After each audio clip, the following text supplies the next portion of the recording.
Assalamualaikum warahmatullahi wabarakatuh. Waalaikumsalam warahmatullahi wabarakatuh.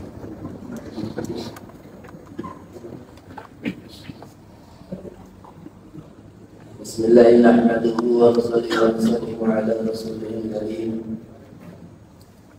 Subhanaka la ilma lana illa ma 'allamtana innaka antal alimul hakim.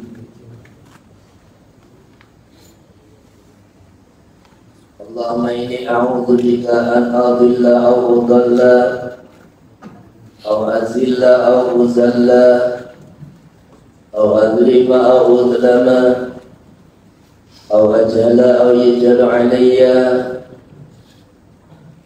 Rabbana zalamna anfusana wa illam taghfir lana wa tarhamna lanakunanna minal khasirin.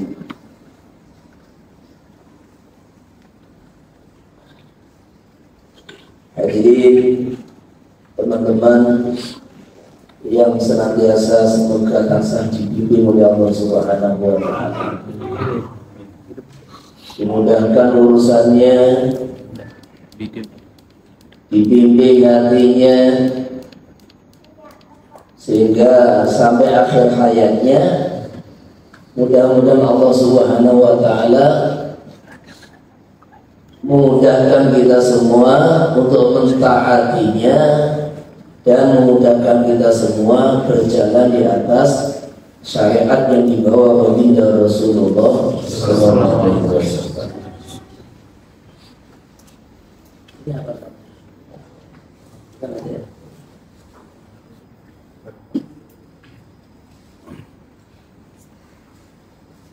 Kalau kita bicara mengenai keilmuan,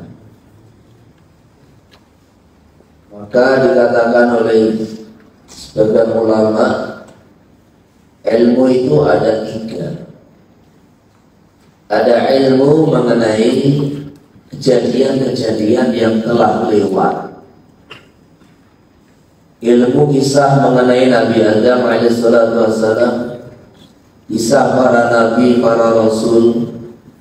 Kalau kita hidup zaman sekarang, ya ilmu mengenai kehidupan baginda Nabi Muhammad SAW, kehidupan para sahabat, ulama-ulama selepasnya.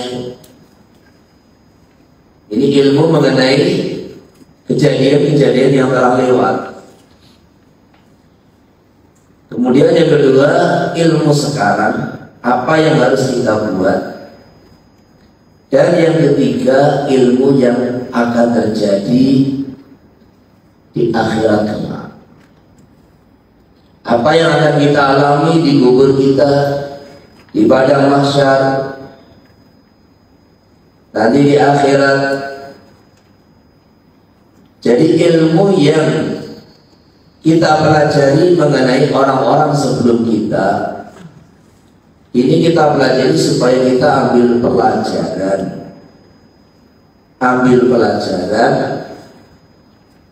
ambil kesimpulan. Siapa di antara orang-orang yang telah mendahului kita ini yang bisa layak untuk kita jadikan sebagai contoh dalam kehidupan kita, teladan dalam kehidupan kita.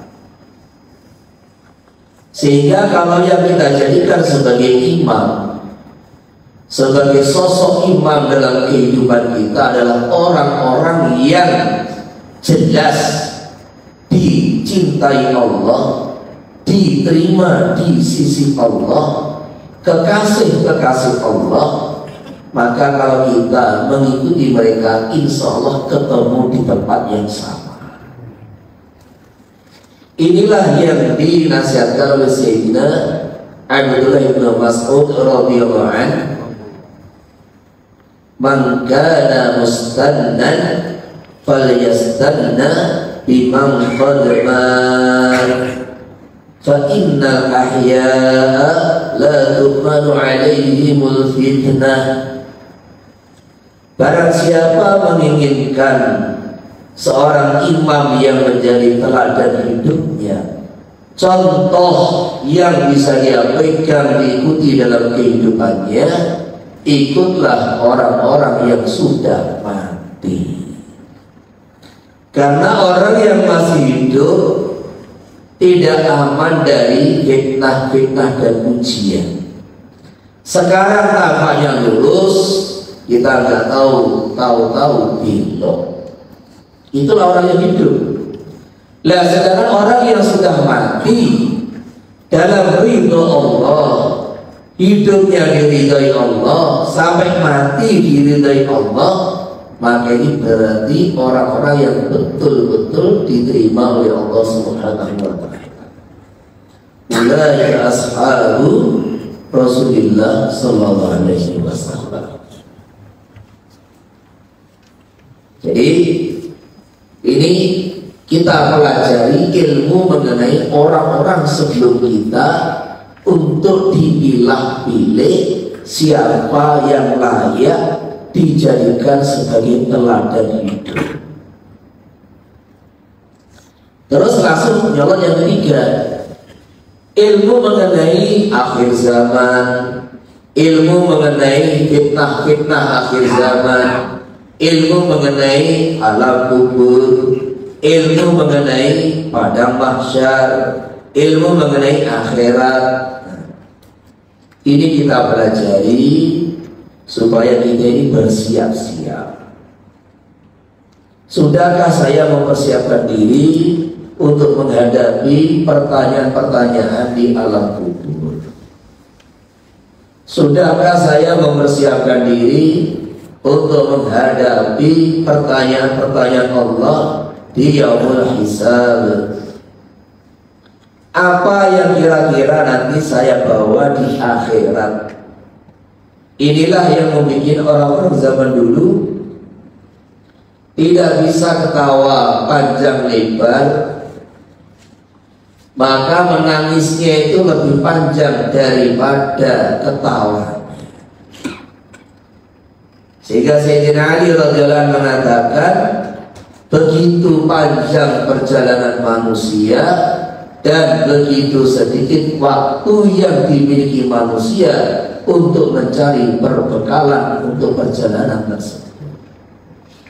Manusia ini hidup di dunia, kemudian dia di alam kubur, gak tahu berapa ribu tahun, kemudian di padang mahsyar, tidak berhenti perjalanannya, sehingga fariqum fil jannah wa fariqum fis sa'ir. Maka untuk itulah orang yang berakal, orang yang berakal itu setiap saat yang dia pikir, hari ini berapa amalan yang sudah saya kirim ke akhirat, hari ini berapa kira-kira perbekalan yang sudah saya kirim ke akhirat. Itu yang dipikirkan orang-orang yang cinta kepada akhirat. Sehebat apapun ini kita memiliki dunia, sebaik apapun harta benda yang kita miliki, setinggi apapun jabatan yang kita miliki, sekuat apapun fisiknya manusia, maka suatu saat dia akan tinggalkan ini dunia. Allah Subhanahu wa ta'ala tidak pandang bulu, entah itu raja, rakyat, kaya, miskin, pasti akan dikirim ke akhirat. Maka orang yang berakal, ketika dia yakin bahwasanya dia akan ke akhirat, maka dia akan pindahkan apa yang dia miliki di dunia untuk akhirat. Ini ada orang sabar, kemudian dijanjikan kamu 20 tahun yang akan datang tak pindah ke Kuala Lumpur. Di sana sudah dibuatkan istana. Tinggal kamu tiap hari kirim apa ndak. Kamu kerja di Sabah, tapi nanti pindah ke Semenanjung, Melaka sana di Kuala Lumpur. Kerjanya di sini. Tiap hari kirim uang, tiap hari kirim uang, tiap hari kirim uang. Dibangun rumah yang megah di Semenanjung, Malaka sana. Maka yang bangun pun juga laporan. Sudah seperti ini sampai di sini pembangunan. Setiap gajian dikirim ke sana.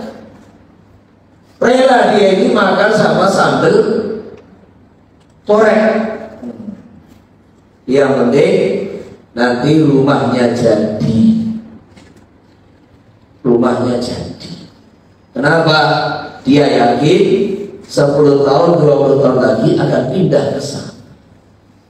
Sehingga apa yang dia punya di Sabah semua dikirim ke Semenanjung, Malaka sana. Dan begitulah kita di dunia ini belajar ilmu masa depan. Masa depan kita itu akhirat. Maka untuk mempersiapkan diri, apa yang sudah kita buat untuk persiapan akhirat. Terus ilmu hal. Sekarang ilmu yang sekarang. Tadi ada ilmu mengenai sebelum kita, ilmu mengenai masa depan akan datang. Sekarang ilmu hal, ilmu yang kita pelajari untuk sekarang kita amalkan. Maka inilah di antaranya, bukan semuanya, di antaranya adalah ilmu fikih. Jadi ilmu fikih ini ilmu yang apa yang harus kita buat sekarang. Kalau yang diatur ini adalah jasad kita, zahir kita, apa yang kita buat mulai pagi bangun tidur sampai tidur yang kaitan dengan aturan syariat, aturan jasad kita, itulah ilmu fikih. Kalau kaitan dengan perintah Allah yang diatur adalah sikap hati kita, maka ini namanya ilmu tasawuf. Kalau yang diuji di sikap hati, kaitannya dengan bagaimana sikap seorang hamba kepada Allah menghadapi semua kondisi, nah ini ilmu tauhid. Jadi ilmu hal ini di situ ada ilmu tauhid, di situ ada ilmu fikih, di situ ada ilmu namanya ilmu tasawuf. Maka saya tanya, siapa di sini yang pernah belajar kitab Busrul Karim? Ada enggak? Selamat taufik. Nah, lihat. Karim ngaji sore dulu. Ngaji sore sekarang? Dulu. Coba lihat apa materi yang diajarkan. Jadi Busrul Karim itu ditambah materi tauhidnya dan yang tidak ada di dalam kitab matan.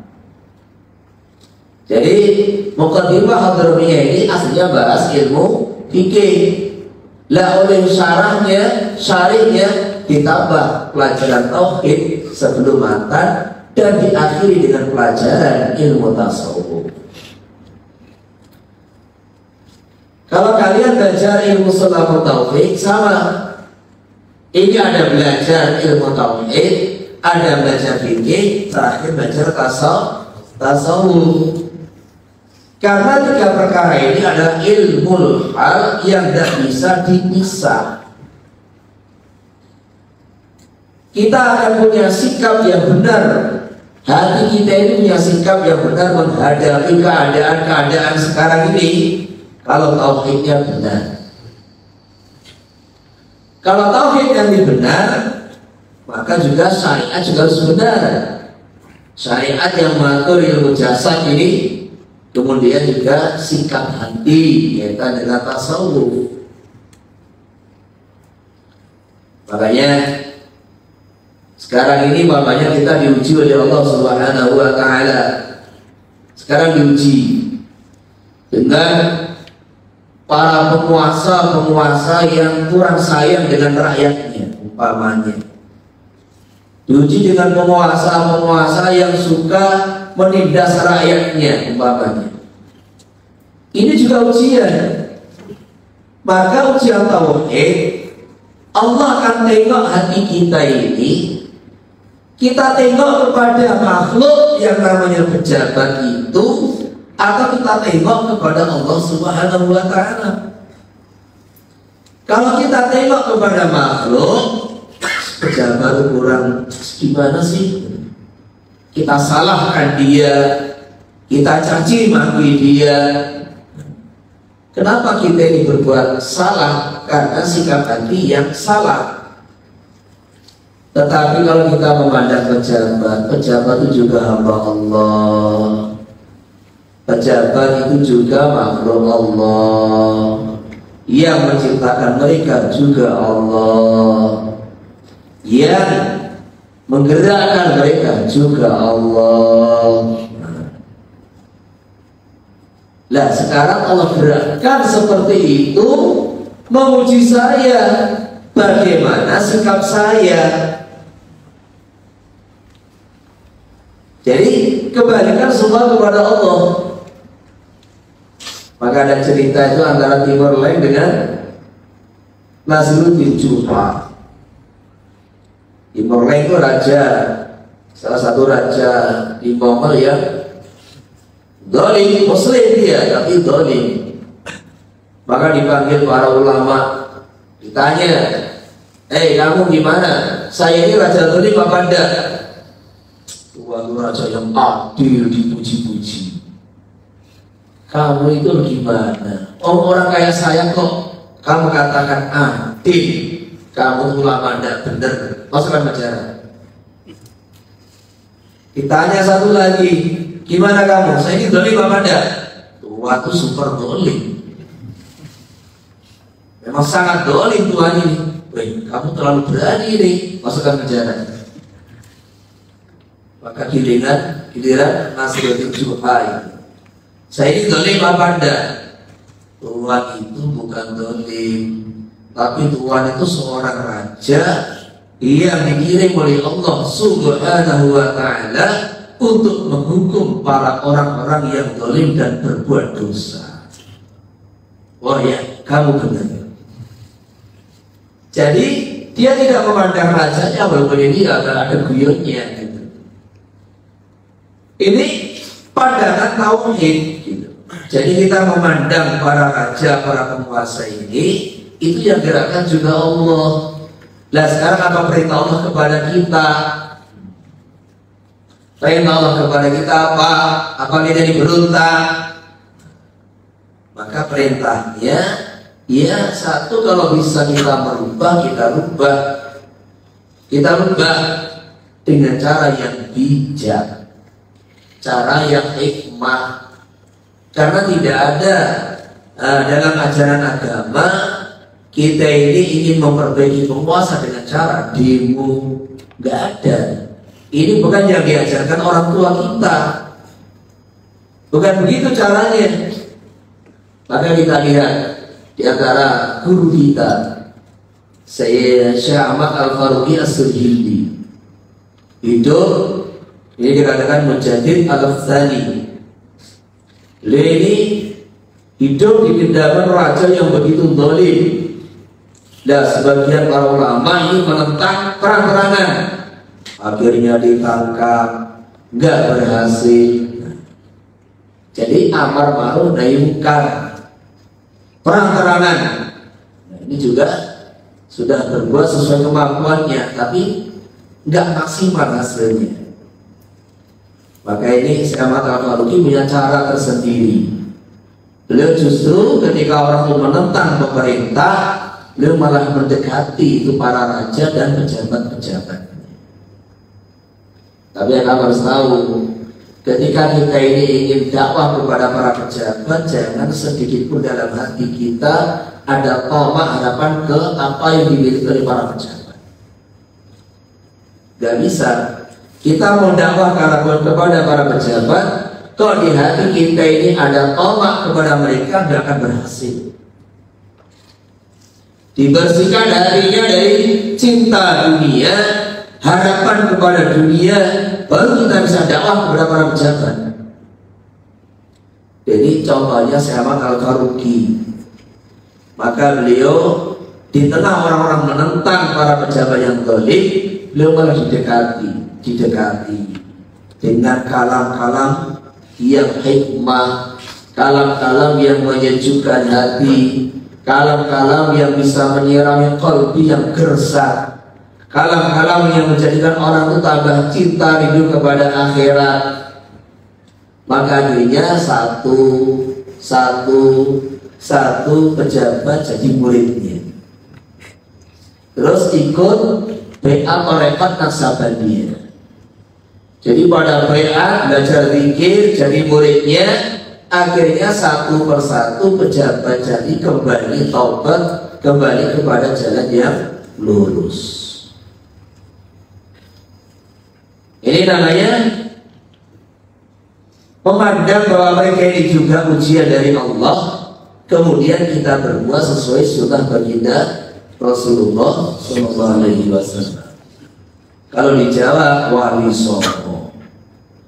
Jadi mereka ini mendekati raja Jawa, kemudian pangeran dan raden, anak-anak raja itu, putra-putra mahkota itu didakwahi, kemudian dijadikan sebagai murid-muridnya. Nah mereka ini orang punya power, punya pengaruh. Ketika mereka ini sudah masuk Islam, jadi muridnya, akhirnya digerakkan sehingga menjadikan asbab kebaikan di mana. Dan wali songo ini ya termasuk ya, metodenya tidak jauh beda dengan Syekh Al-Faruqi itu tadi, dan jauh sebelum Syekh Al-Faruqi. Ini salah satu contoh. Jadi kita ini ilmu hal ini ada ilmu tauhid, ada ilmu fikih, juga ada ilmu tasawuf. Sekarang kita coba yang sudah menikah angkat tangan. Angkat tangan. Pernah enggak dimarahi istrinya? Ya. Pernah enggak? Pernah. Apa semua ini sepakat? Ya. Sekarang apa yang kita lihat, apa sikap kita, sikap hati kita, sikap dohir kita ketika istri itu marah? Apakah kita langsung istri ini gak taat sama suami, nusus, dilaknat malaikat, apa langsung begitu? Sikap yang semacam ini adalah sikap menyalahkan orang lain. Selama kita ingin menyalahkan orang lain, tidak akan terjadi perubahan. Maka dulu masih ingat cerita Pak Salim almarhum orang tua markas kita. Ada dua orang punya tujuan yang sama, ingin memperbaiki umat. Yang satu dengan cara menyalahkan orang lain, yang satu dengan cara menyalahkan diri sendiri. Yang satu adalah Hajjaj bin Yusuf, ingin perbaikan umat, tapi menyalahkan banyak orang, akhirnya semua disalahkan, akhirnya terjadi pembantaian di mana. Tetapi Sayyidina Umar bin Abdul Aziz tiap malam mengundang para ulama, kemudian mulai dari Isya sampai subuh kerjanya cuma menangis. Majelisnya tiap hari mengundang para ulama, disuruh cerita mengenai akhirat. Tiap hari menangisi dirinya sendiri, juga menangis untuk umat. Maka dalam masa 2 tahun terjadi perubahan besar di umat. Menyalahkan rumah dengan memperbaiki orang lain dengan menyalahkan diri sendiri. Nah, begitulah rumah tangga kita ini satu sampel, satu contoh yang sederhana. Ketika kita ini pulang, tahu istri marah, maka apa yang kita buat? Ya Allah, istri ini hambamu ya Allah. Dilihat keningnya itu. Ini juga yang gerakan Allah, yang gerakan mulutnya juga Allah. Berarti Allah nasihati saya lewat istri saya. Pedes toh, lah memang nasi itu pedes. Mesti saya ini ada salah. Ada hak istri saya mungkin kurang kita tunaikan. Istri terkadang itu satu hari capek ngurus anak-anak, mandikan, terawat, ngomong, masih masak, masih cuci baju. Kita datang ke rumah bukan membantu istri atau lempar baju. Maka ini kesalahan kita. Iya, memang salah, berbuat salah. Saya yang salah. Istri terkadang itu capek, curhat ke kita. Ini tadi begini, malah kita sibuk main HP. Main HP gak mau dengerin curhatan istri, akhirnya marah-marah. Inilah. Maka kalau kita mau menyalahkan diri sendiri, insya Allah permasalahan akan segera selesai. Astagfirullah, saya salah ya Allah. Kemudian kita juga segera perbaiki, minta maaf kepada istri, insya Allah selesai. Tetapi selama kita masih merasa benar, main laknat terus ya, maka yang ada ini bukan keharmonisan rumah tangga, yang ada adalah berantakan. Begitu pula kita nyuruh istri gak taat, langsung ngancam. Ini sikap yang tidak benar, dari tauhid yang tidak benar. Dalam hadis, man ata'allaha ata'ahu kullu syai'. Barang siapa taat kepada Allah, maka segala sesuatu akan mentaatinya. Lah saya ini punya istri kok tidak taat, jelas saya ini tidak taat kepada Allah. Maka kita melihat anak kita gak taat, melihat istrinya gak taat, langsung tundukkan pandangan, istighfar kepada Allah, minta ampun kepada Allah, ambil air wudhu, sholat 2 rakaat, taubat kepada Allah. Insya Allah sikap kita kalau betul-betul dilandasi, didasari, merasa berdosa, merasa bersalah, betul-betul ingin taubat kepada Allah, maka baru sikap ini maka akan merubah orang-orang di sekitar kita. Maka inilah namanya 3 ilmu hal ini harus bersamaan, sehingga antara ilmu tauhid, ilmu fikih, tasawuf bersamaan. Tidak kita ini mengembalikan kepada Allah bahwa ini adalah ujian Allah kepada saya, maka itulah apa perintah Allah kepada saya. Istilahnya dalam Al-Quran, dalam hadis, imanan wa ihtisaban. Segala sesuatu kembalikan kepada Allah. Terus apa perintah Allah kepada saya dan apa janji Allah kepada saya. Kita dipuji orang, dikagumi orang, sehingga mau Gusti Allah. Ini Allah memuji saya dan Allah juga memuji saya, juga Allah memuji hati saya. Dengan menggerakkan orang-orang mengagumi saya dan memuji saya, maka kembali kepada Allah. Ini hakikatnya yang memuji Allah, dan juga ini hakikatnya semua dari Allah, lulus. Tetapi kalau kita disanjung orang, dipuji orang, merasa memang saya layak ini disanjung. Siapa? Sabar nggak ada melebihi saya, nggak ada. Maka ini gagal.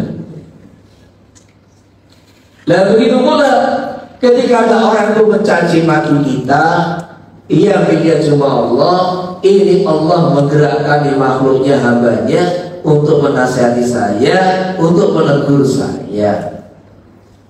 Jelas ada kekurangan dalam diri saya, dikorek apa kesalahan saya, segera diperbaiki. Maka ini orang yang lulus dalam ujian. Tetapi kalau kita dicaci maki orang, gak terima apa salah saya, nah, maka itulah nasihat dari Allah Subhanahu wa Ta'ala, akhirnya tidak akan membuat perubahan dalam kehidupan kita. Jadi sekedar mukadimah saja bahwa ada ilmu mengenai orang-orang yang terdahulu, ada ilmu mengenai apa yang akan terjadi, dan sekarang ilmu hal. Nah sekarang kembali kepada fiqh. Tadi saya katakan ada ilmu tauhid, ada ilmu fiqh, ada ilmu tasawuf. Dan ini semua kita harus berguru kepada guru yang benar. Kalau mau belajar ilmu tauhid, ya ikut Ahlussunnah wal Jamaah, ikut paham Asy'ari atau Al-Maturidi. Ini harus kita suarakan dan kita memang perjuangkan. Karena sekarang ini ada gerakan-gerakan yang istilahnya Wahabi itu, mereka menjelek-jelekkan, menghukumi sesat, menghukumi dolalah kepada paham Asy'ari dan orang-orang yang berpaham Asy'ari. Dan mereka mengklaim bahwasanya Wahabi, usul salasa, rububiyah, uluhiyah, asma wa sifat, ini adalah satu-satunya akidah yang benar. Di media sosial, website mereka di mana-mana, channel YouTube di mana-mana, radio, televisi mereka kuasai, seolah-olah mereka yang paling benar. Dan sudah banyak orang yang termakan dengan fitnah mereka. Makanya kalau orang-orang pondokan, kita diam saja, akhirnya pemahaman akidah Asy'ariyah, Al-Maturidiyah ini akan habis akhirnya. Bukan habis akhirnya, ya tidak ada orang yang mendakwahkan, tidak ada yang menyebarkan, tidak ada yang membela, ini habis. Maka disitulah ini di pondok-pondok diajarkan di sini. Diajarkan? Ya. Jadi kita mau jawab kalamiyah. Kalau seandainya kalian tuh nggak mampu mengajarkan Ummul Barahin itu bahasanya bahasa sastra kelas tinggi, cukup itu kitab Kifayatul Awam, ya, kelas 4. Itu bahasanya paling mudah. Jadi Jawahir Kalamiyah dengan Kifayatul Awam itu kitab yang cukup untuk kita mengajarkan akidah Asy'ariyah. Jadi kalau ini orang-orang Wahabi mengatakan ini akidahnya salafus saleh, bohong. 1000% bohong. Kenapa? Jadi saya kasih ini satu sejarah singkat. Jadi di zaman Khilafah Bani Abbasiyah, itu zaman Harun Ar-Rasyid, maka ini akidahnya masih Ahlussunnah wal Jamaah. Dan kemudian diganti dengan Khalifah Makmun. Jadi ada Amin, ada Makmun.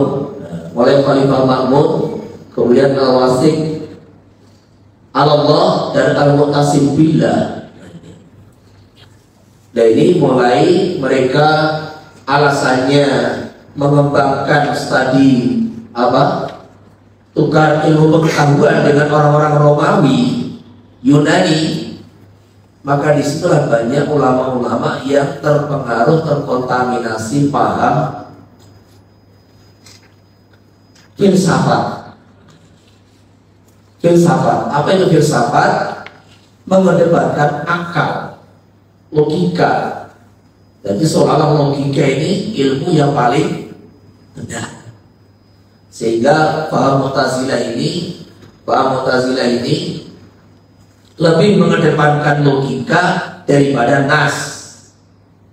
Pokoknya walaupun itu nas, kalau nggak masuk akal, ya nggak diterima. Dan bahaya ini.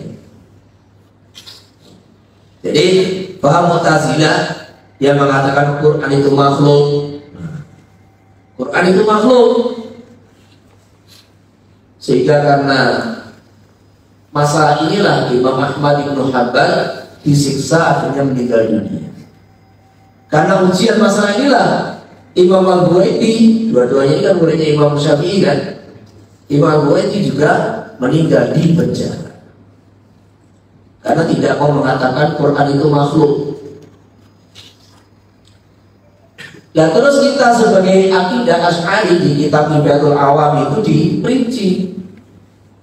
Lah Quran ini makhluk apa enggak? Lah Quran yang mana yang Anda maksud? Supaya tidak salah paham. Quran yang mana yang Anda maksud? Nah Quran yang Anda maksud adalah kalamullah, sifat Allah. Jelas bukan makhluk. Nah Quran yang kamu maksud adalah kalamullah, sifat Allah, maka itu bukan makhluk. Sifat Allah bukan makhluk. Allah ini dan Allah, sifat Allah, kalamullah bukan makhluk, kalam qadim. Tetapi yang kalau kamu maksud ada Quran ini yang ada sampulnya, ada tulisannya, ada harakatnya, ada suaranya, maka ini adalah kalamullah yang sudah diterjemah oleh malaikat Jibril diturunkan kepada baginda Muhammad sallallahu alaihi wasallam. Nah kalamullah bila harfin wala sautin. Jadi kalamullah tanpa huruf, tanpa suara. Nah Quran yang ada sekarang ini tulisan dari kalamullah yang ditulis supaya bisa dipahami. Kalamullah yang sudah diterjemah malaikat Jibril memakai bahasa Arab supaya bisa dipahami. Dari terjemahan makhluk sudah. Sehingga tidak ada pertentangan. Karena orang akhir zaman kalau nggak dijelaskan sejelas-jelasnya, nah, jadinya ya salah paham. Jadinya huruf, harokat, suara ya makhluk. Gitu kan? Lah kita ini kalau nggak diterjemah itu kalamullah, kita nggak paham. Makanya diterjemah oleh malaikat Jibril dengan bahasa Arab. Kemudian dibacakan oleh baginda Muhammad SAW kepada kita, yuk ditulis, dibaca yuk ada suaranya, maka suara itu makhluk, bacaan itu makhluk, tulisan itu makhluk, harokat itu makhluk. Nah, kalamullah tetaplah bukan makhluk. Ini salah satu contoh. Maka kita harus mempertahankan itu akidah Asy'ariyah dan Al-Maturidiyah. Mereka hidup di zaman tabi'in, masih zaman salah. Jadi Abu Hasan Asy'ari ini lahir tahun 260 Hijriah. Kemudian Abu Hasan Al-Maturidi, Al-Mansur Al-Maturidi ini lahir kalau tidak salah 240 atau 30 sekian begitu, lebih tua dikit. Nah, ini Abu Hasan Asy'ari bermarkas di Baghdad, ibu kota Israel di kala itu, di Basrah atau di Baghdad itu, di Irak. Nah, yang Abu Al-Mansur Al-Maturidi ini di daerah itu Asia.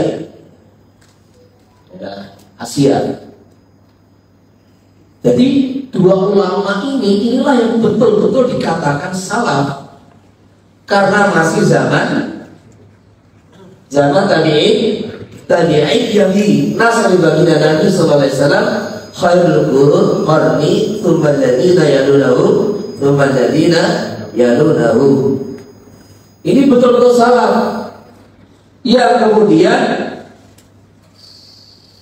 pemahaman beliau berdua itulah yang diikuti oleh mayoritas ulama Islam turun-temurun sampai sekarang.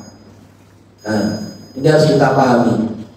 Lah sedangkan yang digembar-gemborkan orang Wahabi, rububiyah, uluhiyah, asma wa sifat, itu yang mereka pelajari adalah yang dari Muhammad bin Abdul Wahab, yang kira dinisbatkan Al-Wahabi, di mana dia ini belajar dari kitab-kitab yang Ibnu Taimiyah.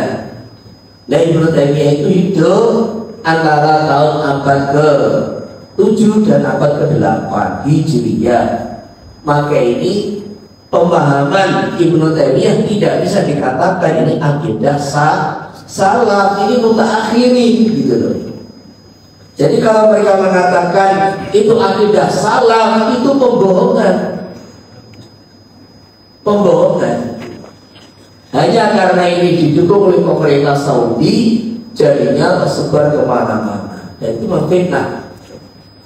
Maka di antara perjuangan kita adalah membentengi umat daripada penyesatan akidah mujassimah. Jadi yang mereka bawa itu adalah di antara akidah mujassimah. Pokoknya itu ya Allah turun, ya Allah turun. Sampai mereka itu memfitnah, bikin karangan kita namanya Al-Ibanah fi Usuli Diyanah. Isinya akidah Wahabi, akidah Tajsim, terus dinisbatkan ini karangan Abul Hasan Asy'ari. Beliau di akhir hayat sudah bertaubat kepada akidah seperti ini. Dan buku ini mulai diajarkan di sekolah-sekolah,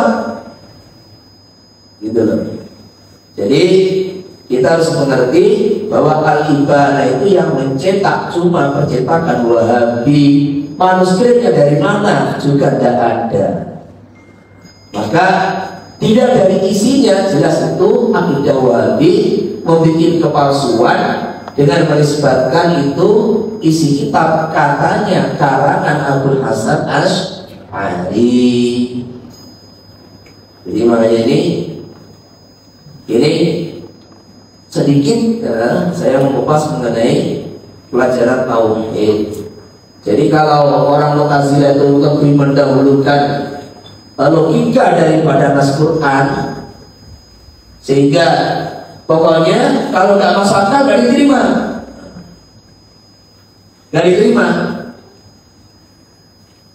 Mereka punya akidah Allah itu wajib berbuat baik.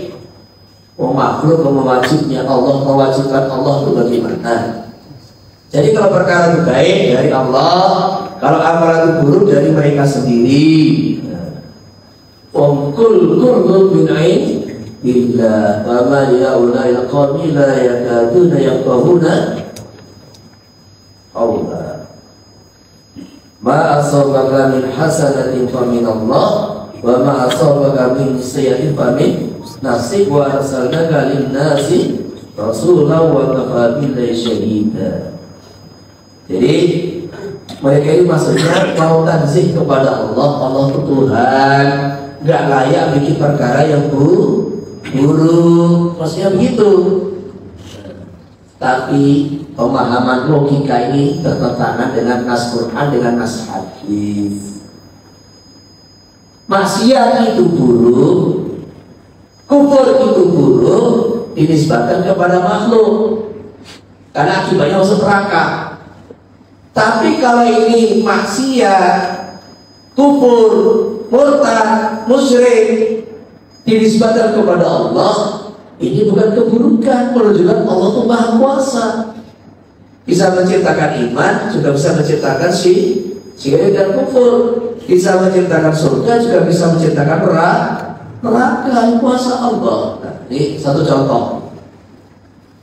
Nah, sedangkan Mujassimah itu hanya berpegang dengan dhawairun nusus, Jadi doanya nas, nggak mau pakai akal. Pokoknya ya Allah, pokoknya ini ya tangan Allah, pokoknya tangan Allah gitu.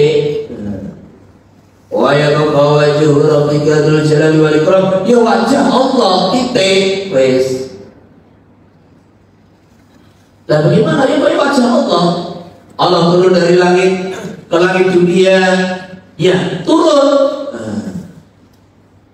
Jadi hanya berpegang dengan dhawahirun nusus, lah sedangkan ayat-ayat mutasyabihat itu tidak boleh kita artikan.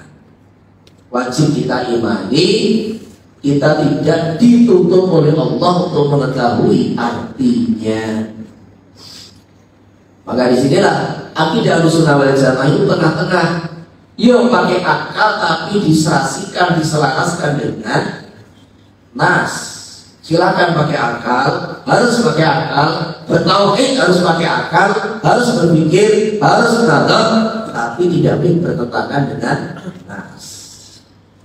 Ini gambaran mengenai akidah. Jadi kita harus punya guru. Nah, guru yang sudah mencetak jutaan ulama, jutaan wali-wali Allah adalah Abu Hasan Asy'ari dan Abu Mansur Al-Maturidi. Sekarang kita kembali kepada fikih. Ya fikih itu fuqaha itu banyak, sebetulnya banyak. Jadi fuqaha itu banyak. Mazhab itu tidak hanya 4. Mazhab itu ada mazhab selain 4 itu. Ada mazhab Imam Al-Auza'i, ada mazhab Imam Al-Hasan Al-Basri, ada mazhab Atha bin Abi Rabah, ada mazhab Sufyan Ats-Tsauri, Alais bin Sa'd, dan masih banyak lagi, Sa'id bin Musayyab radhiyallahu anhu wa ardhahum. Jadi pendiri-pendiri mazhab di zaman tabi'in dan tabi'in itu banyak. Cuma tidak semua muridnya kreatif menulis. Tidak semua muridnya kreatif menulis dan membukukan apa yang dihasilkan dari ijtihad pendiri mazhab. Maka saya katakan kemarin, sekitar tahun 600 Hijriah atau ke-6 Hijriah itu, karena sudah semakin jauh dari zaman salaf, gitu kan? Banyak orang mengatakan ini mazhabnya Atha, ini mazhabnya Sa'id bin Musayyab, ini mazhabnya Al-Auza'i, ini mazhabnya ini. Maka untuk memperketat ini keaslian, keautentikan dalam keilmuan, disiplin keilmuan, dibikinlah pertemuan para ulama, ulama dunia di zaman itu. Yaitu apa? Pertemuan ulama-ulama dunia yang akhirnya menghasilkan sebuah kesimpulan bahwa mazhab fikih itu boleh diriwayatkan dengan syarat yang meriwayatkan punya kitab yang tertulis, dibukukan, yang kitab itu punya silsilah dari kitab sebelumnya sampai pendiri mazhab. Jadi kalau ada orang berbicara ini mazhabnya fulan, mazhab fulan, tidak ada kitabnya, tidak ada tulisannya, tidak ada bukunya, ini diragukan, tidak boleh diteruskan, tidak boleh disebarkan, tidak boleh. Nah, di antara sekian ulama-ulama pengikut mazhab itu yang bisa cuma 4 mazhab. Jadi ini mazhab Hanafi punya kitabnya dari guru sebelumnya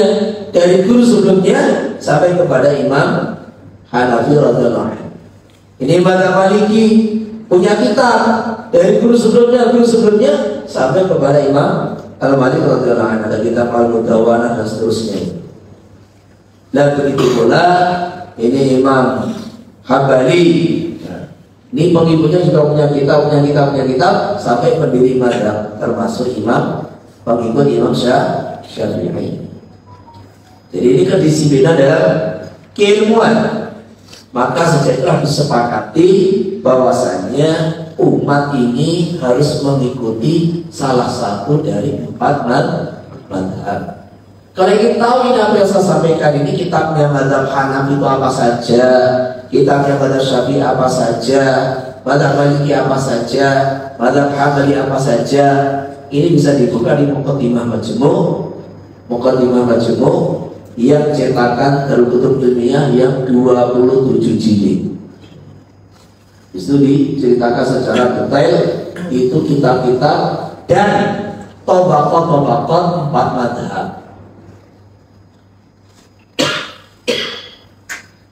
Maka sekarang pembahasan dari meruncing kepada mazhab Syafi'i.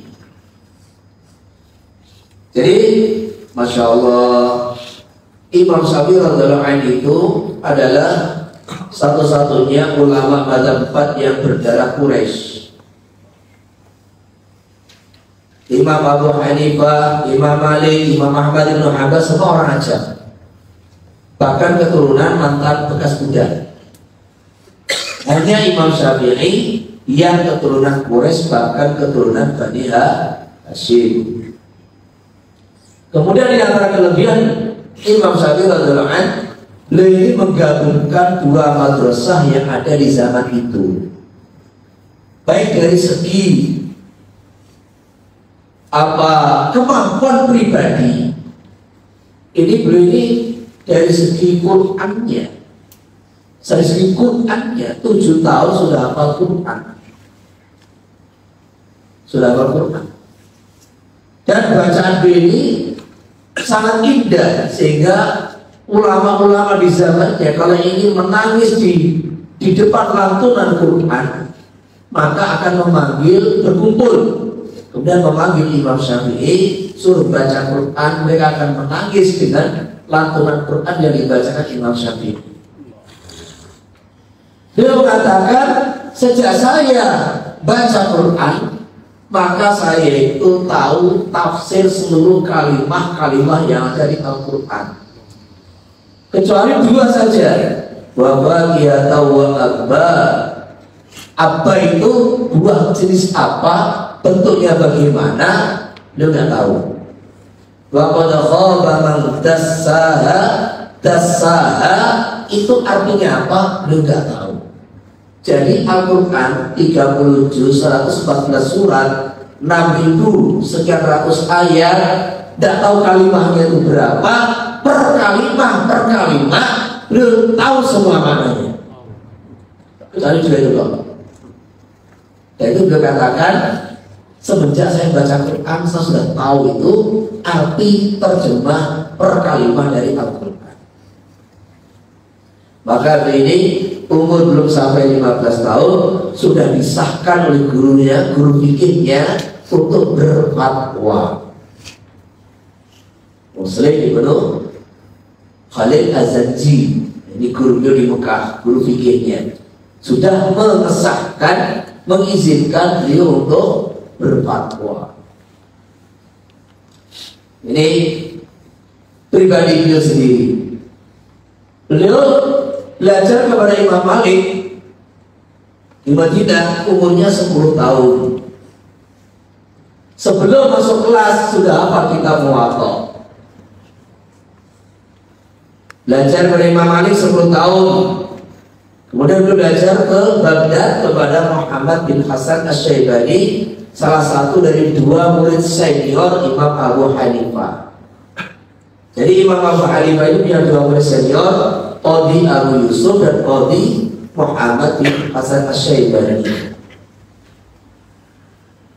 Nah, sedangkan kita tahu bahwa madrasah madzhab Imam Malik dengan madrasah Baghdad, yaitu madrasahnya Imam Abu Hanifah, ini cara beristinbat hukumnya agak bertolak belakang.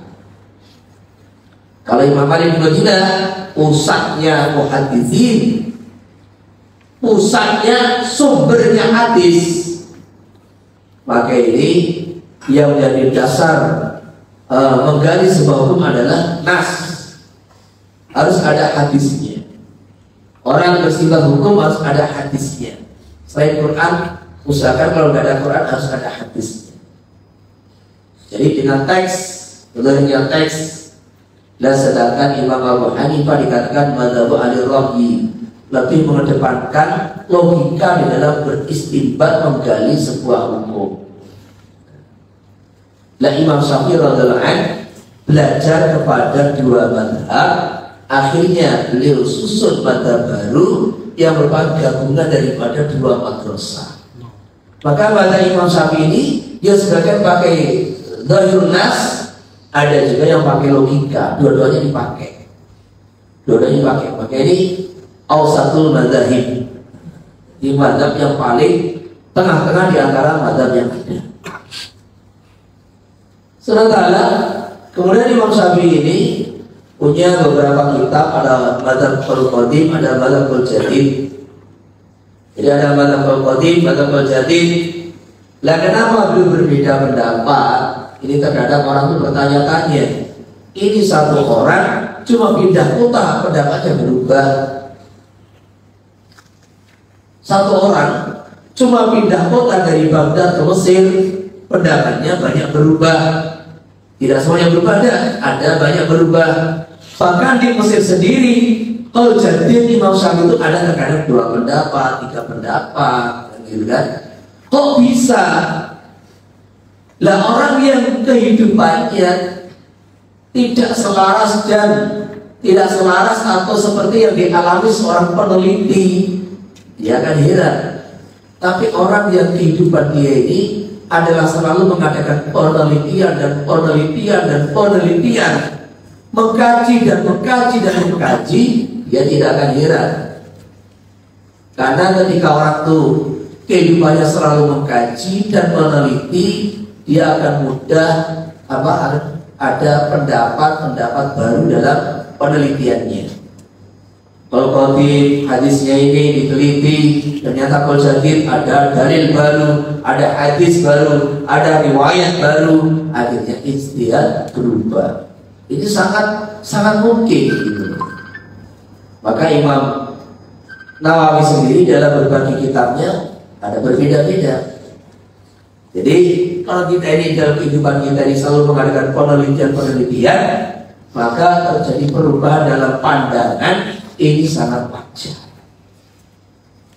Dan Imam Syafi'i sendiri ini maka beliau dalam qaul itu berwasiat, kalau saya ragu-ragu dalam menilai sebuah hadis, sehingga hadis itu karena ragu-ragu, al-mashkuk al-maktum kan gitu kan kaidahnya kan, sesuatu yang diragukan seperti tidak ada, sesuatu yang diragukan kesahihannya tidak boleh dipakai.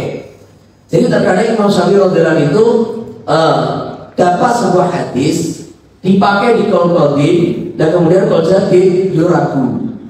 Jadi sanadnya hadis ini saya masih ragu, akhirnya ditinggalkan, tidak dipakai dalam qaul jadid.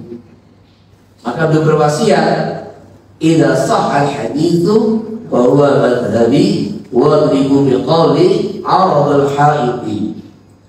Hadis yang saya ragukan kemudian saya tinggalkan, tidak saya pakai, akhirnya saya pakai pendapat yang lain, tidak memakai hadis ini. Kok ada orang meneliti hadis ini kemudian dia punya kesimpulan bahwa hadis ini sahih, inilah mazhabku.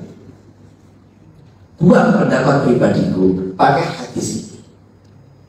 Maka disitulah kita menemukan ada sekitar 18 atau 21 qaul qadim yang ditinggalkan oleh Imam Syafi'i, dirubah menjadi qaul jadid. Lah kemudian oleh ashab Syafi'i diteliti qaul qadim ini, ternyata hadisnya sahih. Ya akhirnya oleh ashab Syafi'i, oleh ulama-ulama penuntut mazhab Syafi'i, maka ini qaul qadim tapi ditarjih karena ada wasiat dalam qaul jadid. Maka ini qaul qadim tapi sebetulnya qaul jadid karena ada wasiat. Termasuk kita salat maghrib waktunya panjang sampai 1 jam, qaul qadim ini bukan qaul jadid. Qaul jadid waktu maghrib itu hanya cukup berwudu, tutup aurat, adzan, iqamah, sholat 5 rakaat, 3 sholat maghrib, 2 takbir maghrib, wes habis. habis sudah. Lah ternyata dua hadis yang ditinggalkan Imam Syafi'i karena beliau ragu-ragu di saat itu apa? Waktu maghrib malam yalghibis syafa'. Waktu maghrib itu selama mega merah belum terbenam. Hadis ini sahih, tapi zaman Imam Syafi'i beliau ragu-ragu mengenai sanadnya. Diteliti oleh para muhaddisin ternyata sahih. Maka akhirnya waktu maghrib yang dipakai oleh ulama-ulama Syafi'i adalah yang ditetapkan oleh Imam Syafi'i dalam qaul qadim. Seperti ini. Masya Allah. Ini salah satu contoh aja.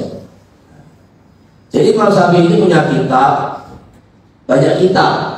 Yang masyhur ada Al-Um, ada Al-Imla, Mukhtasar Muzani, ada Mukhtasar Buwaiti, ada Ar-Risalah, ada Musnadus Syafi'i. Lah kitab-kitab fikih ini, jadi kalau Mukhtasar Buwaiti itu kitab Imam Syafi'i yang diriwayatkan oleh Imam Buwaiti. Ada Mukhtasar Muzani, ada Jami' Muzani, jadi itu yang meriwayatkan Imam Muzani. Ada Al-Um Al-Imla yang meriwayatkan Rabi' Ibn Sulaiman Al-Muradi. Lah kitab-kitab itu dirangkum oleh seorang ulama yang hidup abad ke-5 Hijriah. Imam Syafi'i radhiyallahu anhu meninggal 205 Hijriah. Murid-muridnya meninggal berarti di abad ke-3 Hijriah. Ini murid-muridnya. Nah kemudian abad ke-5 Hijriah berarti 200 tahun kemudian. Kitab ini dirangkum oleh seorang ulama yaitu Imam Haramain. Jadi Abdul Malik yang dijuluki Imam Al-Haramain karena beliau pernah mengajar di Mekah dan Madinah, juga pernah berfatwa di sana. Jadi Imam Haramain dalam kitabnya Nihayatul Matlab fi Dirayatil Madhab. Kitab ini cetakan dalam buku cuma 8 jilid, tapi cetakan sekarang karena cetakannya itu tulisannya jarang-jarang dan banyak tahqiqnya, tahqiq dan catatan kakinya itu, sehingga ada yang 15 jilid ataupun 20 jilid. Nihayatul Matlab fi Dirayatil Madhab. Ini adalah rangkuman dari kitab-kitab Imam Syafi'i. Lah kitab ini diringkas oleh muridnya Imam Haramain, namanya Muhammad Al-Ghazali. Jadi muridnya. Jadi kalau Imam Haramain itu meninggal tahun 478 Hijriah, Imam Ghazali lahir 450, meninggal 505. Jadi Imam Syafi'i tadi 204. Yang 505 Imam Ghazali. Jadi oleh Imam Ghazali kitabnya gurunya itu diringkas menjadi Al-Basit separuh. Jadi diringkas menjadi separuh itu ketebalannya. Dan Al-Basit diringkas lagi menjadi Al-Wasit, diringkas lagi Al-Wajiz. Jadi kitab Imam Ghazali itu ada 3, Al-Basit, Al-Wasit, Al-Wajiz. Ini kalau cetakan lama Al-Basit ini sebetulnya enggak 4 jilid, Al-Wasit 2 jilid, Al-Wajiz setebal ini akan tebal dikit 1 jilid. Tapi kitab matan. Dan Al-Wajiz ini oleh ulama berikutnya yaitu Imam Ar-Rafi'i. Imam Ar-Rafi'i ini hidup tahun abad 6 Hijriah. Jadi lahir pertengahan 500, antara 500-600, meninggal tahun 623. Diringkas, yuk disarai. Nah, kitab itu diringkas untuk bisa dipahami dan disarai, diringkas untuk bisa dihafal, disarai supaya bisa dipahami. Jadi Imam Rafi'i, Syekh Abdul Qasim Abdul Karim Ar-Rafi'i, yang mana nasabnya kepada sahabat Rafi' bin Khadij. Ini beliau meringkas Al-Wajiz menjadi Al-Muharrar. Juga mensyarah Al-Wajiz dua syarah, ada Syarhus Shaghir, ada Syarhul Kabir. Yang Syarhul Kabir dinamai Al-Aziz, satu riwayat Al-Aziz, satu riwayat Fathul Aziz fi Ali Al-Fadil Wajiz. Jadi Imam Rafi'i lagi meringkas kitab Imam Al-Ghazali yang Wajiz, ada tiga tadi kan, yang diringkas yang paling tipis Al-Wajiz, diringkas menjadi Muharrar tinggal separuh. Ya disarai Syarhus Shaghir dan Syarhul Kabir. Lah kemudian dua kitab ini Al-Muharrar dan Al-Aziz diringkas oleh ulama yang hidup di zaman berikutnya, yaitu Imam Nawawi. Beliau lahir 8 tahun selepas meninggalnya Imam Rafi'i, tahun 631 Hijriah. Lahirnya, jadi Imam Rafi'i lahir 623. 8 tahun kemudian 631 lahirlah Imam Nawawi. Dia meninggal tahun 676. Umurnya cuma 45 tahun, tapi nggak sempat menikah. Karangan kitabnya banyak sekali.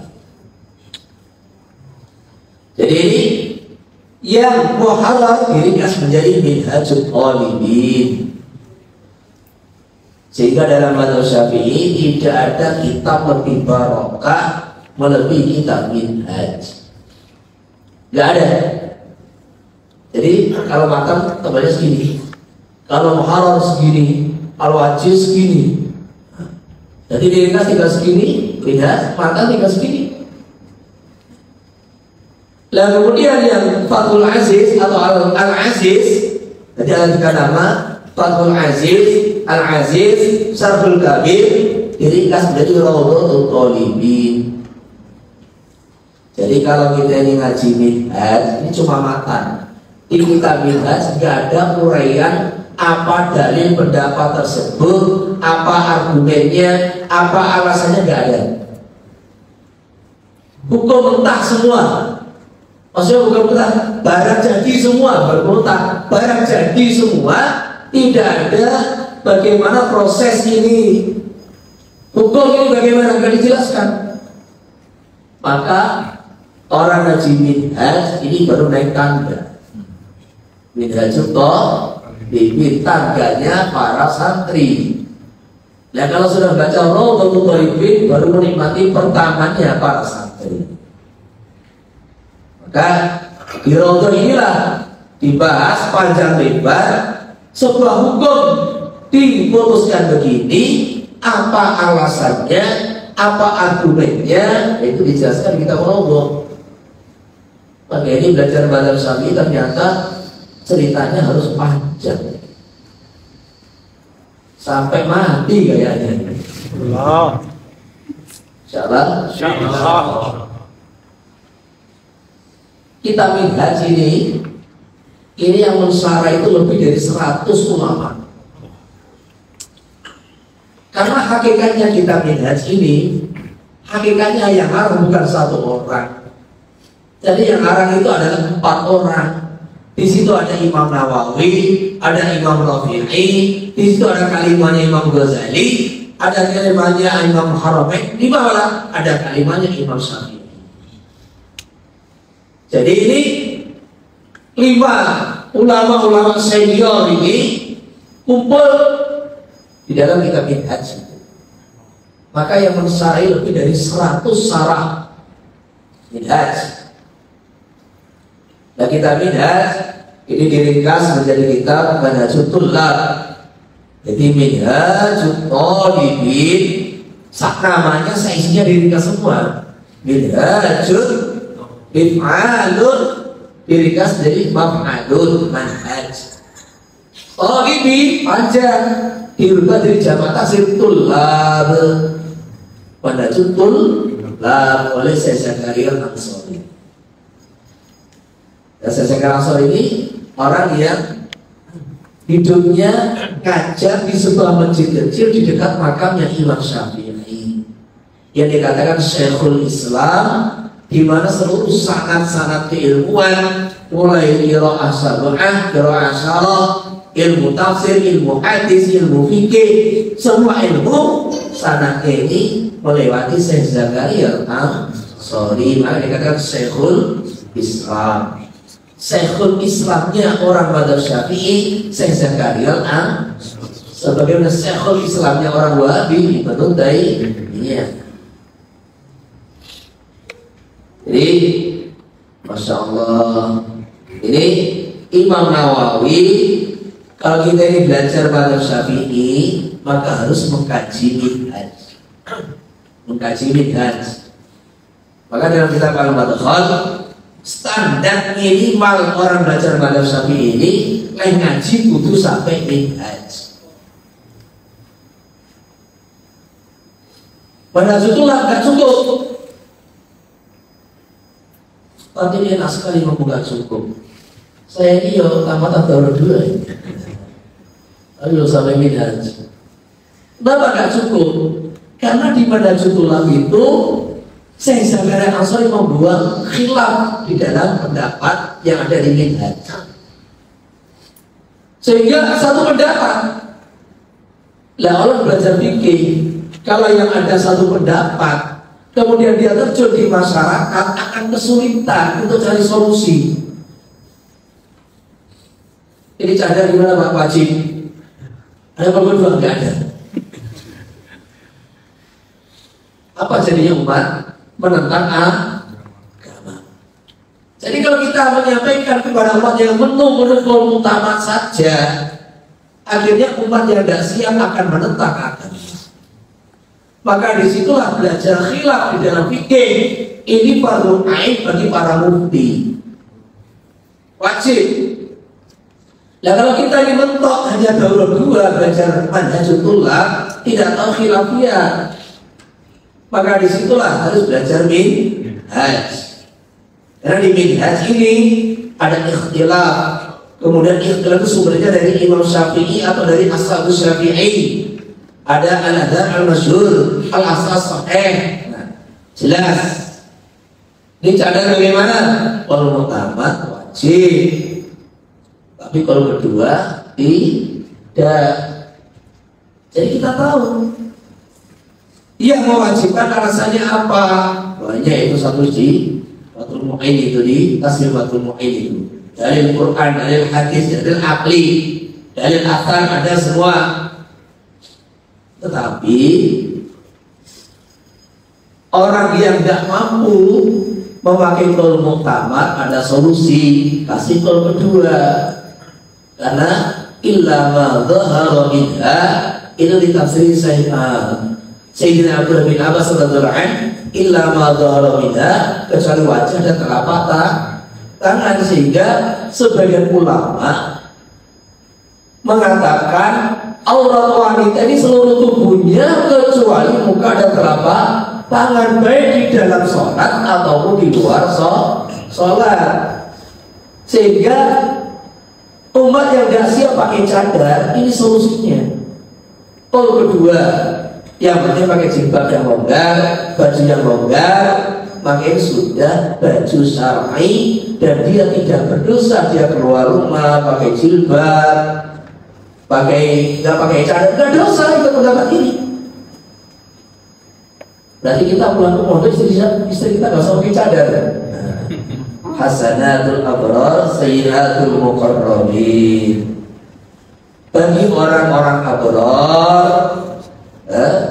level abrar pakai jilbab sudah mencukupi.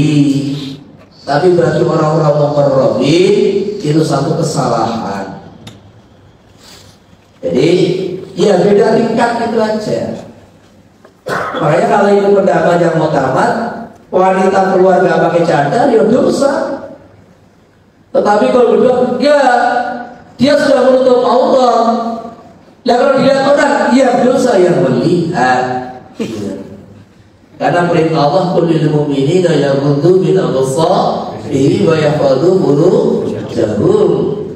Perintah Allah kepada para laki-laki supaya menundukkan pandangan. Wanita sudah tutup auratnya, kalau kamu melotot, ya salah kamu. Jadi ini satu pandangan, sehingga kita ini mengarahkan orang memberi menu resep sesuai kemampuan masing-masing. Orang yang siap dijadikan level muqarrabin harus pakai cadar. Orang-orang yang tidak siap minimal pakai jilbab. Makanya namanya keindahan ikhtilaf di dalam fikih. Tidak didapat di kitab Manhajul Thulab. Jadi pahami ya? Lah selepas kita ngaji minhaj, ini terkadang juga kurang puas. Kenapa? Ini cuma ikhtilaf, tidak dijelaskan alasannya apa, dasarnya apa, dalilnya mana. Lah, monggo silakan menikmati di kitab Rawdatul Thalibin. Sehingga kalau kita mulai sekarang malam majelis ini niat untuk mendalami ilmu madzhab Syafi'i, walaupun nanti tidak khatam, gitu, tidak khatam, tapi kita sudah belajar mulai sekarang sampai mati, insyaallah. Ini indahnya fikih di situ. Makanya kemudian kita Rawdatul Thalib itu juga diringkas lagi nama Rawdatul Thalib oleh Ibnu Muqri. Disarai oleh Syekh Jakar Asuri lagi. Namanya Asnal Mathalib. Disarki Rawdatul Thalib. Rawdatul Thalib toknya dibuang. Rawdun. Nah, Thalibin dibuang ya ada Rawdatul Thalib. Isinya diringkas, namanya ya diringkas. Kemudian disarai Asnal Mathalib. Jadi sebetulnya Masya Allah, ini apa yang dikupas oleh para ulama-ulama kita, ini kalau kita belajar ikut apa namanya kurikulum madhab, ini insya Allah perbedaan-perbedaan pendapat dalam fikih itu justru membawa rahmat bagi umat. Karena perbedaan pendapat itu kuncinya cuma dua, kata saya Abdullah Asy'arani. Perbedaan fikih itu kunci dua, beda tasdid dan takhfif. Udah, fikih itu cuma dua tuh, antara pendapat yang berat, pendapat yang ringan. Dan itulah kondisi umat. Ada yang siap menu berat, ada yang nggak siap kecuali yang ringan. Jadi ini ya sampai terkadang orang salah paham dalam membaca kitab. Pak katanya kalau berfatwa itu harus pakai qaul mu'tamad, ya enggak? Ya enggak? Dalam kitab Syafi'i kan ada aturan itu kan. Kalau untuk amal pribadi boleh pakai qaul dhaif. Lah ini ada orang bertanya, kok Anda fatwakan pakai qaul dhaif, gimana pada melanggar ini? Nah, ini salah satu beberapa kesalahpahaman dalam memahami takbir ini. Jadi gini ya, yang dimaksud seorang qadhi, seorang mufti di dalam berfatwa harus pakai qaul mu'tamad. Kalau di Indonesia ada namanya MUI. Di sini apa?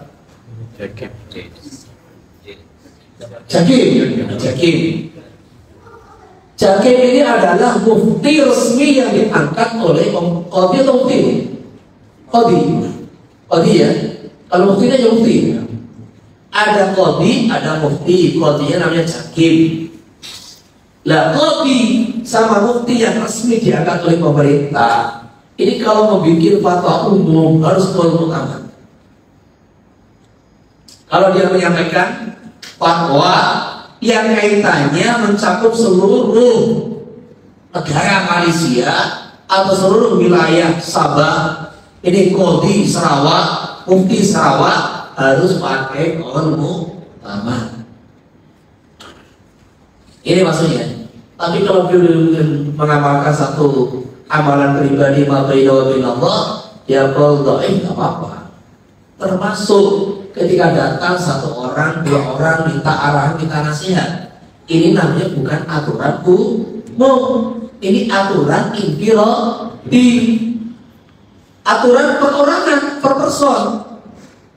Jadi saya sebagai mufti, sebagai qadhi datang, Pak, saya ada masalah begini-begini. Ini yang pertama begini, waduh Pak, aku apa? Ya, ini namanya minta untuk pribadi perorangan, bukan aturan Maka yang begini ini boleh dikasih fatwa dhaif. Yang belakang itu namanya, Pak, saya 3 tahun nggak sholat. Alhamdulillah hasil jamaah tabeng 3 hari.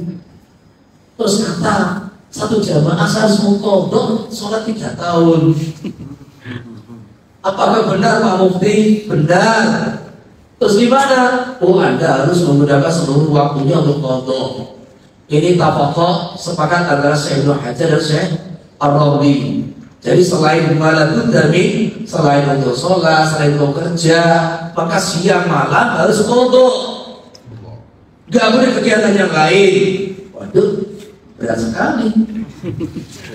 Gak jadi taubat kalau gitu. Ya ada. Maka dalam sabda Nabi SAW, Tasyiru wa la tunaffiru, yassiru wa la tu'assiru.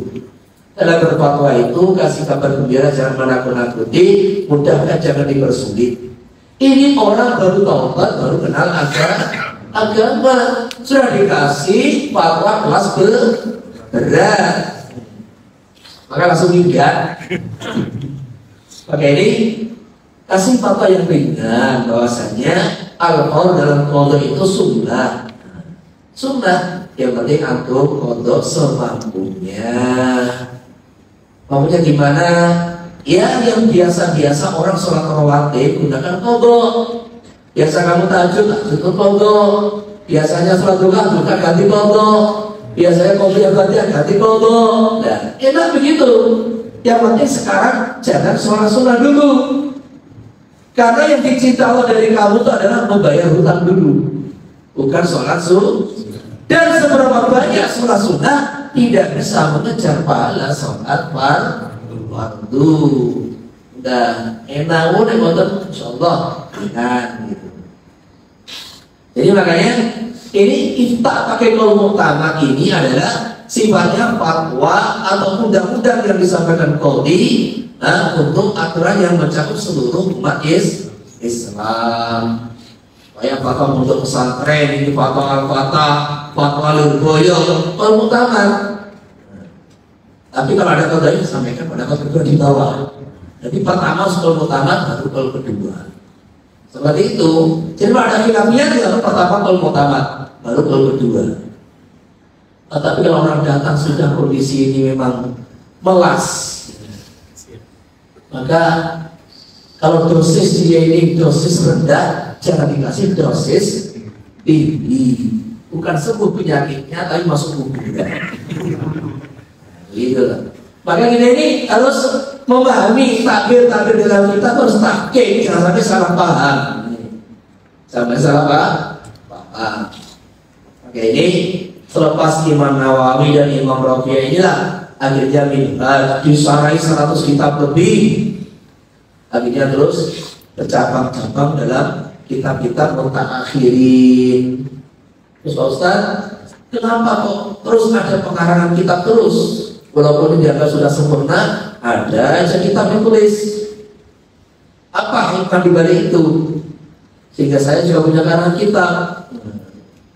Ada Qurratul Ain, Tafsir Fathul Mu'in.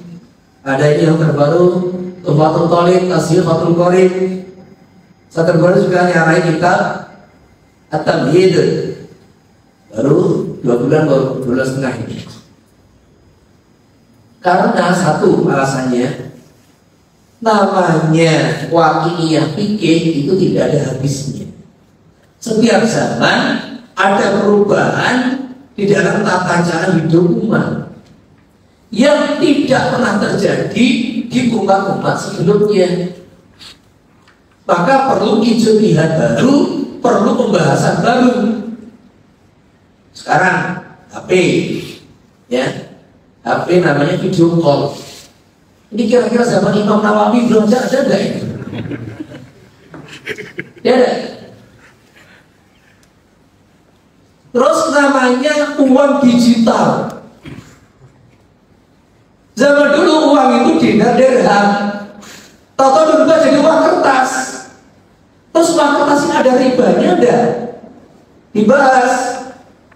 Sekarang tidak ada dinar dirham, ada uang kertas. Ini ada ribanya enggak? Dibahas. Uang kertas pun mulai hilang. Tinggal angka-angka di HP.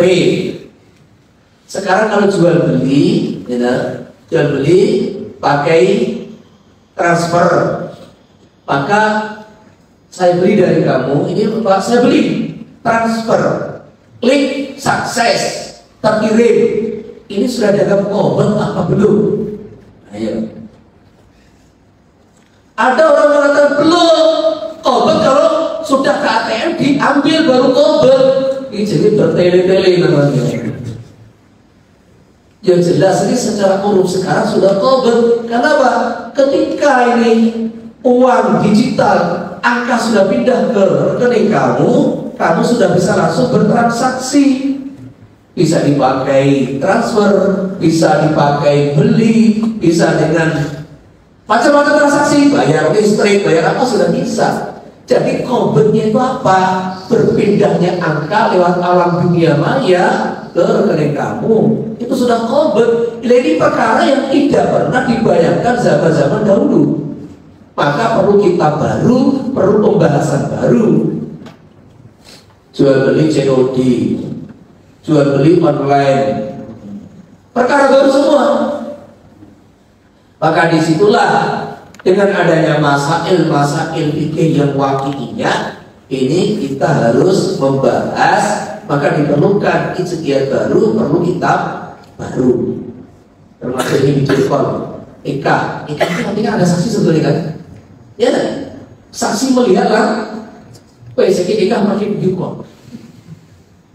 Kira-kira orang sekarang ketika video call ini langsung, ini yakin gak bahwa dia adalah calon suaminya itu walinya? Ya enggak? Itu demi langsung. Sehingga ada sebagian tidak apa-apa nikah pakai video call, nggak apa-apa. Kenapa? Ya disaksikan oleh saksi kok. Lihat itu lewat layar. Tapi kita tidak mengambil pendapat itu. Jadi karena urusan duduk kita harus hati-hati. Ngapain itu harus video call, wali di sana, suami di sini. Sedangkan kita ada cara yang lebih mudah, yaitu apa? Taukil. Ada taukil, ngapain susah-susah? Kita bisa menjalankan akad nikah dengan cara yang disepakati ulama, boleh. Kita apa? Walinya suruh taukil pada ustaz yang ada di sini, sudah. Ketika taukil, silakan kita ijab kabul, silakan Anda rekam video call, biar yang disono melihat. Selesai. Ini cara disepakati ulama, boleh. Dan sedangkan kalau video call di sana wali, di sini suami, ini namanya satu cara akad yang masih kontroversi dan diperselisihkan oleh para ulama. Jangan dikerjakan. Jangan dikerjakan. Ini urusan duduk, urusan farji. Kita harus ambil cara yang paling hati. Maka perlu pembahasan baru, perlu kajian baru, perlu penelitian baru. Alasan kedua, kenapa perlu kitab lagi? Karena kita ini setiap zaman ada bahasa baru. Kalau antum nggak percaya, antum buka kitab-kitabnya, antum kitab Imam Syafi'i, mesti saya yakin banyak tidak paham. Maka kitab antum itu sudah dirangkum oleh Imam Haramain dengan bahasa yang lebih mudah di zamannya. Tapi ternyata bagi orang sekarang, kitab Nahdlatul Ulama juga sulit dipahami. Saat orang baca kitabnya itu susunannya agak gimana gitu. Nah, dipermudah oleh Imam Al-Ghazali. Bahasa Imam Ghazali itu sudah mudah. Coba oleh Imam Ar-Rafi'i bukan sekedar dipermudah, ditahqiq betul-betul suku kata, perkata yang dipakai betul ini sesuai dengan yang diinginkan oleh Ashabus Syafi'i. Lah kitab Muharrar ini dipandang oleh Imam Nawawi sebagai kitabnya itu gharib. Sebagai bahasa ini gharib, asing dan dikenal oleh masyarakat zaman Imam Nawawi. Maka ada beberapa kata yang di situ diganti oleh Imam Nawawi dengan kalimat sinonim yang semakna tapi lebih dikenal oleh zamannya. Nah, saya ternyata kita minat itu ya nggak khatam-khatam, berat untuk menghatamkannya. 3-2 tahun takhusus malah pulang. Itulah makanya kita ini memulai lagi. Allah datangkan saya ke sini untuk mengajak kepada tuan-tuan yang ada di sini bagaimana punya semangat lagi untuk mengkaji dan mendalami madrasah. Insyaallah. Tapi besok ini sudah mukadimah kan gitu kan? Mukadimah uraian panjang bagaimana belajar ilmu hal. Belajar ilmu hal. Dan kalau ingin tahu mukadimah yang di YouTube itu sudah bisa dibuka itu mukadimah Minhaj itu ada di channel itu, silakan dipelajari dan besok langsung kita bahas bab. Jadi ini mukadimah ini ya sudah cukup. Tapi nanti kita bahas bab, kita pilih bab muamalat supaya nanti saya pilihkan beberapa kalimat di Minhaj yang kaitan dengan muamalah zaman sekarang. Dan saya kasih contoh bahwa ada beberapa itu di kitab Minhaj itu ya pembahasannya itu ya sesuai dengan zaman Imam Nawawi, dan nanti seorang guru harus bisa menyesuaikan bagaimana pendapat ulama kontemporer mengenai muamalah yang ada zaman sekarang. Maka seandainya ustaz zaman sekarang, seorang alim zaman sekarang berijtihad, maka ijtihad ini bukan mutlak, bukan. Ini berijtihad disesuaikan dengan kaidah-kaidah yang ada dalam mazhab Syafi'i seperti itu. Gitu. Maka nanti besok bab muamalah dan terus nanti juga bab haid kita bahas, karena haid ini sebetulnya ya pembahasan yang apa itu kata Imam Nawawi rumit banget, rumit, sehingga banyak orang salah dalam memberikan fatwa mengenai bab haid. Ini rumit, sedangkan kaum wanita tiap bulan mengalami. Maka nanti ada beberapa yang saya comot-comot di situ yang penting pengetahuan kita mengenai bab haid kaum fiqhun nisa ini ada tambahan, sehingga terkadang ada orang tuh tanya, dia pandai ceramah, wis Ustaz viral gitu. Yang cerita Kiai Zairan rahimahullah pas di Bandung, Ustaz itu curhat ke Kiai, Pak Yai, saya tanya, ada apa? Istri saya itu loh, selepas melahirkan kok pendarahan terus ya. Darahnya tidak mampet-mampet sudah berpuluh-puluh hari. Ini darah apa Pak Yai? Jadi nifas saja tidak paham ini. Jadi makanya ini hal-hal yang sepele kayaknya, tapi urusan masalah haid ini adalah haid nifas ini adalah fikih yang tiap bulan dialami kaum wanita.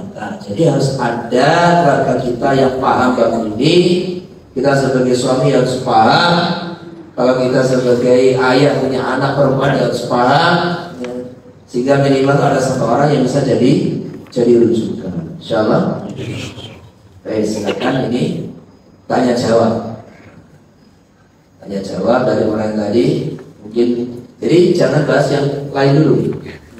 Kita lanjutkan daripada apa yang diuraikan yang tadi. Mungkin ada yang tidak paham bahasanya atau tidak paham kajiannya ini. Ada bahasa-bahasa yang kasih kan? Paham ya? Umpan aja dari Kalimantan aja kan? Ya silakan. Apa yang ini kan? Ada?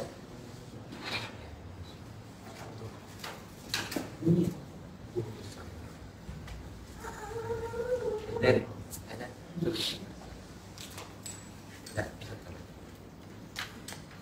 Ini ada perempuannya? Ada sebagian. Disuruh tulis kalau mungkin ada yang. Ini dari mereka. Oh ya, dari.